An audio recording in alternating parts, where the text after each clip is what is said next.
નમસ્કાર મિત્રો, વર્લ્ડ ગુજરાતી સમાચાર ટીવી યુટ્યુબ ચેનલમાં આપનું હાર્દિક સ્વાગત છે. મિત્રો, દેશ અને દુનિયાભરના તમામ તાજા સમાચાર સૌથી પહેલા જોવા માટે અત્યારે જ સબસ્ક્રાઇબ કરી દેજો. મિત્રો, અત્યારે હાલના સૌથી મોટા સમાચાર સામે આવી રહ્યા છે. મિત્રો, વાત કરીએ તો ત્યાં ઉત્તર ગુજરાતના મહેસાણામાં 2.6 તીવ્રતાનો ભયંકર ભૂકંપથી ધરતી ધ્રુજી.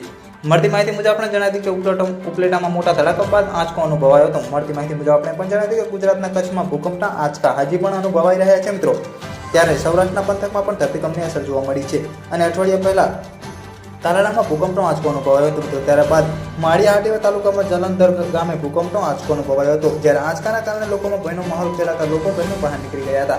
અત્યારે હાલ મળતી માહિતી મુજબ આપણે જણાવી કે હવે ઉપલેટા અને મહેસાણામાં ધરા ધ્રુજતા લોકોમાં ફફડાટ ફેલાયો છે. ગત માહિતી મુજબ આપણે પણ જણાવી કે ભૂકંપનો આંચકો આવવાની લોકોમાં ફફડાટ ફેલાઈ ગયો છે. મિત્રો, પ્રાપ્ત વિગતો પ્રમાણે આજે સવારે 11:15 વાગ્યાની આસપાસ મહેસાણામાં ભૂકંપનો હળવો આંચકો નોંધાયો હતો. જ્યારે ભૂકંપની તીવ્રતા રેક્ટર સ્કેલ પર 2.6 નોંધવામાં આવી હતી. મિત્રો, ભૂકંપનું કેન્દ્રબિંદુ મહેસાણાથી 18 કિલોમીટર દૂર હોવાનું જાણવા મળ્યું છે.